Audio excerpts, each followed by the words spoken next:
Hello friends, it's Alexis, and welcome to my August Battle of the Books wrap-up. As always, let's start this thing out with some stats. So in the month of August, I read a total of 7 books. Not my best, not my worst. I read a total of 1,236 physical pages, and I listened to 51 hours and 26 minutes of audiobooks. That breaks out into 3 physical books, 4 audiobooks, and 0 ebooks. All 7 of those were off of my owned TBR, so applause for that. I did have 1 DNF, which was The Phoenix King. I definitely want to go back to this one at a later time. I don't think it was a bad book. I just wasn't in the mood for it. So I didn't want to read it just to check it off the list. I wanted to actually give it a chance to enjoy it. So I'm not unhauling it or anything. It just wasn't the right time for it. And then I somehow bought 12 books. Now, I don't actually think I purchased them all in August, but they were like accumulated books that I had forgotten to count. So yeah, 12 books were added onto the owned TBR, which means in September I need to read a lot. But that's all the housekeeping I had, so let's get on to the fight. Okay, so for our first matchup, we have a book I did not vlog for, and a book I have a whole spoiler-filled book club vlog for. So, starting out on the left, Project Hail Mary by Andy Weir. This is a book that I've been meaning to read for years and years and years, and it did not disappoint. I ended up rating it 5 stars. I absolutely loved it. It is one of my reading goals every single year to read more sci-fi, because I always find the ones that I pick up, I absolutely love, but I'm just never drawn to it unless it kind of falls into my lap the way this one did. Because if you guys watched BookTube a few years ago, you remember this was everybody's favorite book of the year. And with the movie coming out soon, I knew it was finally time to get to it. So I actually listened to the audiobook, which I do recommend doing. I listened to it on a road trip to Boston, Massachusetts with my partner, and it was really, really fun. He also really enjoyed it. It's a really good one to do a buddy read with, especially because my partner is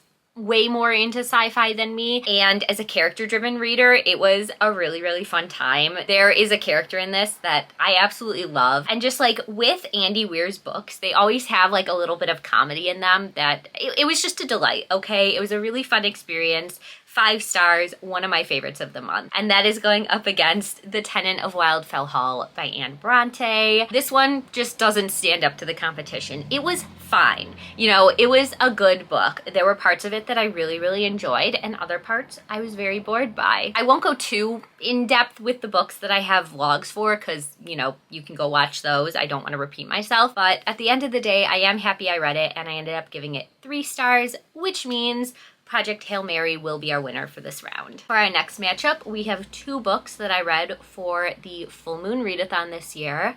Vlog will be linked below, along with any other vlog that I read one of these books in. And these were some solid ones. So starting out with The Dinner by Herman Koch. This is sort of like a literary fiction with a tiny bit of a mystery suspense. I definitely wouldn't call it a mystery thriller, so like lower your expectations going into it. But this is kind of like a very psychological book. It's taking a look at human nature and good versus evil, and are we inherently made to be bad or violent? And it was okay. I ended up giving it 2.5 stars, which to me is still a fine book. That's a very average rating. There are just parts of it that were kind of torture to read. Mostly just the bad people in it. I did not enjoy reading about them. I don't enjoy reading about the bad parts of human nature, and some of the things these characters did in the story just left my stomach upset. So it's another one. I'm not mad I read it. You know, I got it off of the physical TBR, but will I ever reread it, or is it one I'm going to recommend a lot?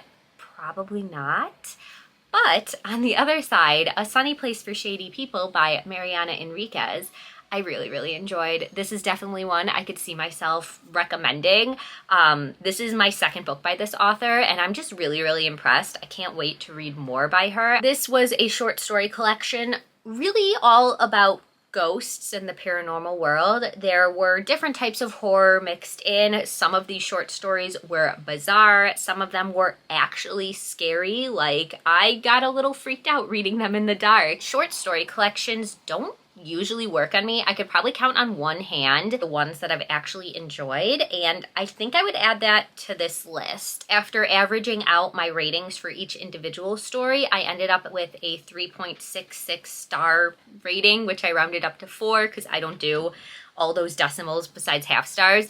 And that's a pretty good rating for a short story collection. I would still take her novel, Our Share of Night, over this one, but if you're a fan of ghost stories, I think you would enjoy this. That means that our winner, of course, is going to be A Sunny Place for Shady People. All right, so of course, because we do the whole left side first, unfortunately, A Sunny Place will be getting knocked out. I really, really liked Project Hail Mary, and I'm so excited for the movie now. Okay, and moving on to the right side, it's kind of nice when I don't read a lot during the months because this goes very fast, so that does make me feel better about not hitting my goal of 10 books a month.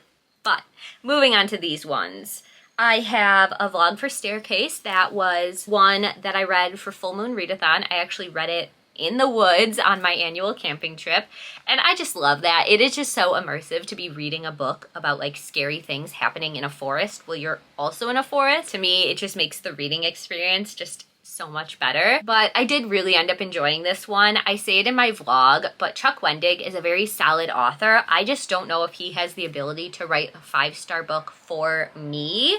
This book will absolutely be 5 stars to somebody. There's just something about his writing. It's a little too slow. It just doesn't really push the envelope the way that I like my horror to. I like to be shocked and like a little disgusted by my horror books, and it just wasn't that type of book. But I do think this one could be really, really good for fans of Stephen King or Stranger Things. I saw a lot of elements of those two in this, and I ended up rating it 4 stars. I will definitely be picking up more from him in the future, and I do hope one day he will surprise me and get that 5-star rating. And that is going up against one of the books that I was most excited to read this month, The Adventures of Amina Al-Sarafi by Shannon Chakraborty. Now, nobody take this the wrong way because I know this book is beloved and I wanted to love it. I wanted to be obsessed. I've been putting it off for so long because I was just waiting for the perfect time. I wanted this to be a new favorite of all time, and unfortunately it just didn't do it for me. It was a very good book. I decided on a 4-star rating. It just never felt like a 5-star to me, and it was the tiniest bit disappointing because of that reason. The Daevabad trilogy, starting with The City of Brass, is one of my favorite series of all time, so I was expecting that same level from this, and I really don't know what it was to tell you why this book just didn't work for me. I honestly think I just wasn't in a fantasy mood this month. That is a big reason that I DNF'd The Phoenix King, and honestly I probably should have DNF'd this too and just waited for a better time for it when I was in that fantasy adventure mood, but I didn't want to DNF another book off my TBR. I wanted to just read it. So I listened to the audiobook. I absolutely recommend the audiobook. That was 10 out of 10. So maybe this is just a case of me overhyping it and like letting myself down, but I'm sorry to say The Staircase in the Woods is going to be our winner for this round. I think I enjoyed it just the tiniest bit more. And of course, on the side here, we have an uneven number of books. So Maybe in Another Life by Taylor Jenkins Reid got a bye week and automatically moves on. So let's talk about her first. I really, really like this one. I'm slowly making my way through TJR's backlist. She's probably my favorite author of all time. I go back and forth, but like honestly, the fact that Daisy Jones and the Six and The Seven Husbands of Evelyn Hugo are consistently in my top 5 favorite books of all time, like she just has to be my favorite author, you know? And while this one isn't to that level, it was still really, really good. It was a really solid romance, and it had a sci-fi element in it that worked really well for me as a person that dabbles in the sci-fi by genre. This is one that I also read on my trip to Boston, so it'll be in that vlog. And maybe I rated it so high because I was surprised by it, but I really shouldn't be. Taylor Jenkins Reid just knows how to write human emotion and relationships, and she is so good at it. So I did give this one 5 stars, which means it's gonna be our winner for this round. And that is bringing us down to the final matchup, my 2 5 stars of the month, head to head. Oh my god, I could seriously argue for either of them why they should win. They're both so good.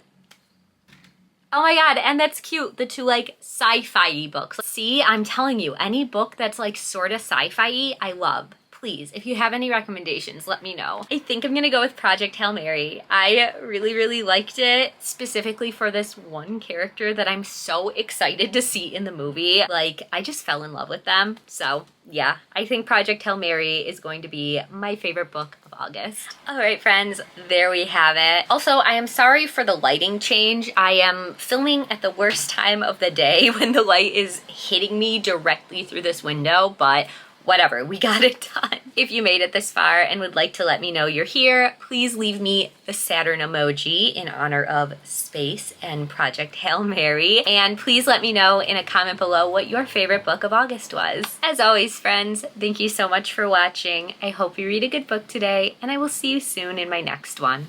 Bye.